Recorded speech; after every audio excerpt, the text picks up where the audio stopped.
Deus abençoe, irmãos, no nome do Senhor Jesus Cristo. Estamos começando mais um programa Jovens Destemidos, Essa série de Daniel. Nós estaremos entrando agora, irmãos, em Daniel capítulo 5, Irmão Brana pregou uma mensagem mostrando esses dias, sobre Daniel capítulo 5, e nós vamos, com a ajuda de Deus, tentar mostrar para os irmãos com maior clareza sobre Daniel capítulo 5, Gostaria também de agradecer os irmãos que estão aqui. Os irmãos não estão vendo, não aparecem na gravação, mas estão aqui presentes, são os que ajudam na gravação, na montagem dos equipamentos, na edição de vídeos, São esses irmãos que fazem a engrenagem, a mecânica e a dinâmica, Irmão Natan, irmão Isaac, irmão Gabriel, irmão Mateus. Então nós vamos ler uma escritura aqui, irmãos, para nós começarmos. A escritura que vai ser base. Eu gostaria de colocar um título nesse nosso programa de hoje, que é o intervalo entre a cabeça e o peito da estátua. Daniel capítulo 2, nós tínhamos aprendido que Daniel viu uma estátua, e eu gostaria de mostrar para os irmãos que aqui esse acontecimento de Daniel capítulo 5 é o intervalo entre a cabeça e o peito da estátua. Amém? Daniel capítulo 5, no versículo 30, está escrito assim: Naquela noite foi morto Belsazar, rei dos caldeus, e Dário, ou Dario, o medo, ocupou o reino, sendo da idade de 62 anos. Amém? Nós vamos mostrar aqui, observe que a Bíblia disse naquela noite. Nós vamos ver o que aconteceu nessa noite, uma noite que foi peculiar. Nesse momento aqui, foi uma noite, um dia específico, era exatamente um intervalo que estava acontecendo para a ocupação de um reino sobre um outro. Estava findando um reino, que nós aprendemos a cabeça de ouro da estátua de Daniel, Daniel capítulo 2, era o reino da Babilônia, estava se findando e começando o reinado dos medos e dos persas, que era o peito de prata da estátua. Então, Daniel capítulo 5 é esse pequeno intervalo que acontece entre o fim da Babilônia para o começo dos medos e dos persas. E você vai entender qual a importância disso nos tempos de hoje. O que estava acontecendo aqui? Vamos olhar o contexto histórico do que estava acontecendo. O irmão Lucas já tinha dito isso nos programas anteriores, eu também em Daniel capítulo 2. E você viu que a Babilônia, ela era uma cidade muito segura. O irmão Brana, nessa mensagem, escritura na parede, ele mostra as dimensões que a cidade tinha. Eram muros gigantescos. Ninguém conseguiria pular aquele muro. Ou talvez se usasse alguma força para tentar derrubar, também não conseguia, porque era muro forte. Os portões eram gigantescos, muito fortes. Não tinha como invadir aquela cidade. E era uma cidade que a arquitetura, os engenheiros, os arquitetos planejaram muito bem aquela cidade. Era uma cidade que era impossível de ser invadida. E as pessoas estavam seguras, como diz o irmão Brana. As pessoas ali naquela cidade tinham uma economia gigantesca, eles tinham o que comer, eles tinham roupas. Era uma cidade assim que o irmão Brana diz que ela era a mãe de todas as outras nações. As nações dependiam da cidade de Babilônia. É isso que acontecia. Então, eles estavam seguros. E Daniel capítulo 5 mostra numa forma histórica, que o rei que havia assumido no lugar do seu avô, o Nabucodonosor, o rei Belsazar, ele traz uma festa. Você vai observar lá em Daniel, o capítulo 5, lá no versículo 1, versículo 2 e 3, que ele convidou umas pessoas para estar ali, soldados, príncipes, mulheres, prostitutas. E o irmão Brana chega a dizer que ele era um homem muito influente. Ele era como o Elvis Presley daquela época moderna. Ou podemos dizer hoje, nos nossos tempos, um Justin Bieber, um ator de cinema como Brad Pitt. Era dessa maneira que o irmão Brana descreve esse rei Belsazar, um playboy. Ele era muito famoso, ele começou a fazer gracinha no meio daquela festa, pegou os utensílios da casa do Senhor, colocou o vinho, uma bebida alcoólica, e ele ia beber. Serviu para as outras pessoas, serviu para as concubinas, as prostitutas, para os príncipes, e eles iam fazer a festa, aquela festa do ano. Uma festa gigantesca, lá no pátio do palácio. O irmão Brana diz que mal sabiam eles que aquela era a noite em que eles iam morrer por causa daquela atitude. Não exatamente aquela atitude, mas os pecados. A taça da Babilônia havia sido enchido. Estava na hora, aquela era a última atitude que Deus ia aguentar. E quando eles pegaram os utensílios da casa do Senhor, foi o suficiente para a taça da ira de Deus ser derramada. E quando ele pegou aquela taça e foi beber, o irmão Brana diz que uma mão veio do céu, e a Bíblia nos mostra isso, e um dedo começou a escrever na parede, Mene, Mene, Tekel, Ufarsim, pronunciando um julgamento. E se você olhar, irmãos, é exatamente o tempo que nós estamos vivendo. Nós estamos no intervalo entre a saída de um reino para a entrada de um outro. Daniel capítulo 5 era o intervalo entre a saída do reino da Babilônia para a entrada de um outro reino, que eram os medos e os persas. Nós estamos vivendo exatamente no intervalo entre a queda do reino do mundo, esses 10 reis, para a entrada de um reino milenar. Nós estamos exatamente aqui, em um intervalo. As histórias se repetem. Nós estamos no intervalo entre a queda de um reino para o levantar de um reino que nunca vai cair, que é o reino milenar. Que é a pedra que Daniel viu cortada sem mão, que caiu ali.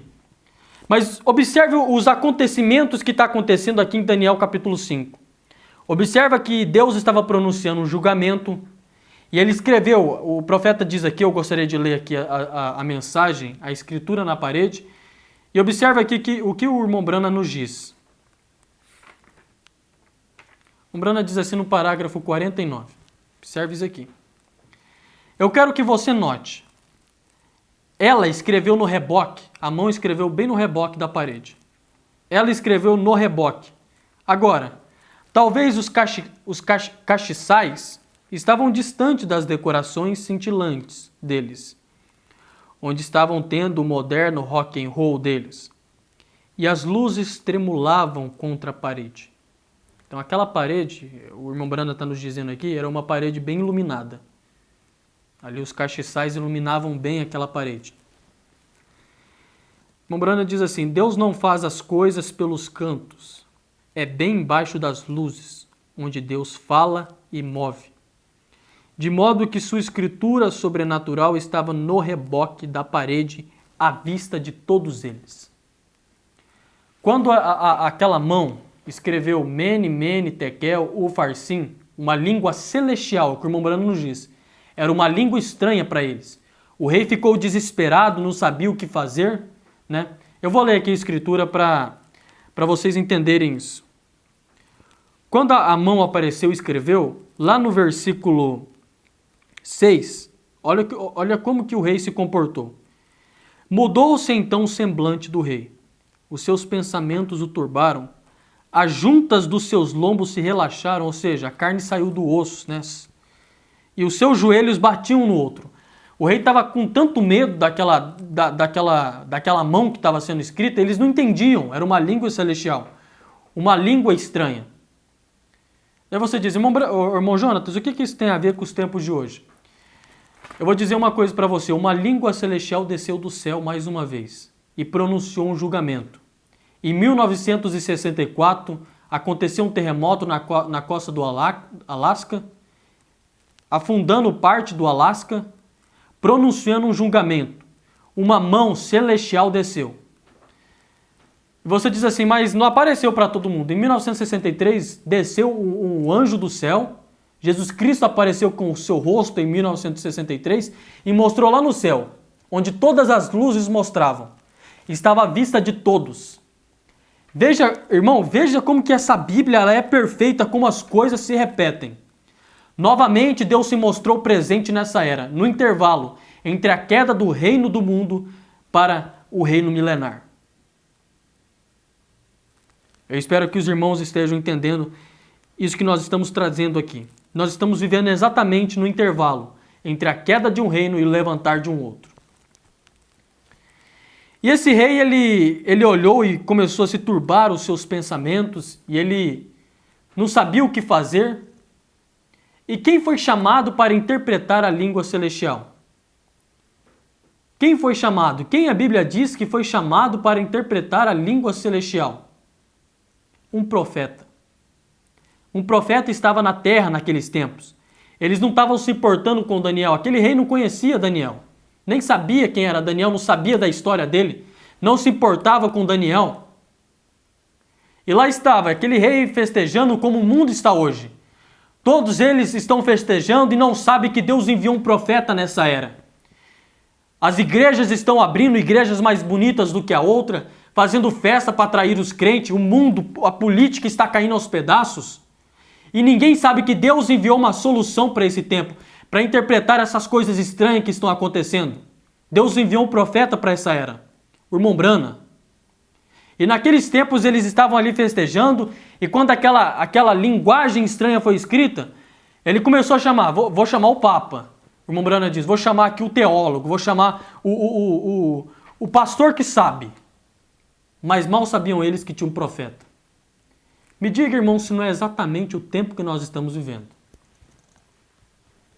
Me fale se não é exatamente a hora que nós estamos vivendo, é agora.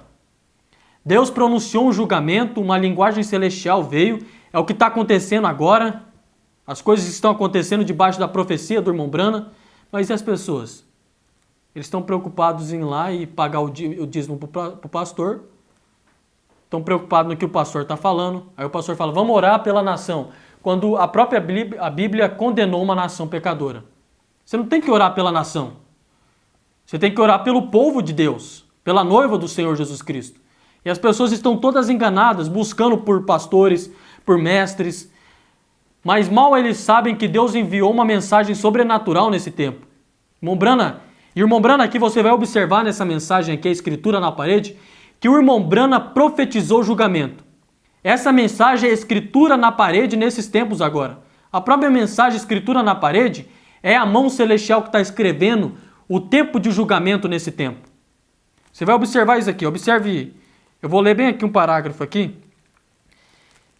E observe que a mão do Senhor Jesus Cristo estava escrevendo. Ali essa mensagem foi pregada no ano de 1958. Em 1958, Deus estava pronunciando o julgamento. A mão desceu do céu e estava pronunciando. Olha o que o irmão Branham diz no parágrafo 68. O irmão Branham diz assim, e eu digo aos Estados Unidos, eu queria fazê-lo, neste minuto, ouvir a minha voz. O irmão Branham disse que queria que os Estados Unidos inteiro ouvisse a voz dele naquele momento. Você não é ignorante a todas essas coisas. Assim como as nações antes pecaram e fizeram o que nós temos feito, nós somos pesados na balança e achados em falta. O irmão Branham profetizou que os Estados Unidos tinha sido pesado na balança e achado em falta. Era exatamente o tempo. É exatamente o tempo que nós estamos vivendo agora, irmãos. As nações têm caído aos pedaços. Sabe por que o irmão Branham estava profetizando contra os Estados Unidos? Porque o irmão Branham também diz aqui na mensagem escritura na parede que Deus estava julgando os Estados Unidos porque ele julgou Sodoma, ele julgou a Alemanha, ele julgou a França. O irmão Branham diz assim, se os Estados Unidos não for julgado da mesma forma, Deus terá que levantar Sodoma e Gomorra mais uma vez e pedir perdão para eles. Aí eu digo uma coisa para você agora, não é exatamente o que está acontecendo agora no Brasil? Se Deus não julgar o Brasil, o irmão Branham vai ter que voltar e pedir perdão para os Estados Unidos. E Deus vai ter que ressuscitar as nações que ele afundou e pedir perdão também. Todas as nações estão caindo aos pedaços, esse mundo está caindo aos pedaços. É o fim desse reino, irmão. Você deve aprontar as suas malas para sair desse mundo agora. O rapto está se aproximando, está aproximando um tempo de saída, irmãos. Nós estamos vivendo no intervalo, você tem que abrir os seus olhos e entender que nós estamos vivendo no intervalo agora da queda desse mundo agora. E o que aconteceu aqui? Nós lemos aqui o versículo 30, que naquela mesma noite, o rei Belsazar foi morto. Mesmo Daniel tendo interpretado aquilo que estava acontecendo, interpretou aquela palavra que estava sendo escrita. Mesmo assim, não havia mais misericórdia. Aquela mão, quando ela escreveu, era o fim. Não tinha mais misericórdia. Só tinha misericórdia, sabe para quem? Para Daniel e todo o povo que estava debaixo da mensagem do profeta da era. Porque Daniel não morreu. Aqueles 3 jovens não morreram. Todos os outros que estavam debaixo da influência do rei, eles foram assassinados naquela noite. Mas todos os que estavam debaixo da mensagem do profeta não foram assassinados. Pelo contrário, Daniel ele se tornou um homem importante na casa dos medos e dos persas. E é isso que vai acontecer com a noiva do Senhor Jesus Cristo. No derrubar desse reino, nós vamos se tornar o segundo naquele milênio. Nós seremos a rainha. Nós vamos julgar com vara de ferro, como Daniel estava ali sendo um homem importante na casa. Ele participava das reuniões dos medos e dos persas. Ele tinha a sua voz ali para dizer, isso tem que ser feito, isso não deve ser feito. Ele tinha uma voz ativa. Observe, irmãos, como é que a história se repete. E assim será a noiva do Senhor Jesus Cristo. Nesse reino, talvez, como Daniel ali, naquele reino de Belsazar ele não tinha muita importância. Mas no reino que veio, ele foi um homem importante. Nesse reino você não tem muita importância, jovem. Talvez as pessoas olham para você, ignoram. Nesse mundo você não tem importância mesmo não. Mas no mundo que vai vir, o milênio, você vai julgar com vara de ferro. Todas essas nações que existem hoje vai existir lá no milênio. E você vai julgar. Você vai julgar esse reino. A escritura na parede já foi escrita. O julgamento já foi pronunciado. E você deve se posicionar como Daniel se posicionou. Amém? Essa era a mensagem que eu gostaria de trazer para você. E que o Senhor Jesus Cristo te abençoe no nome do Senhor Jesus Cristo. Amém.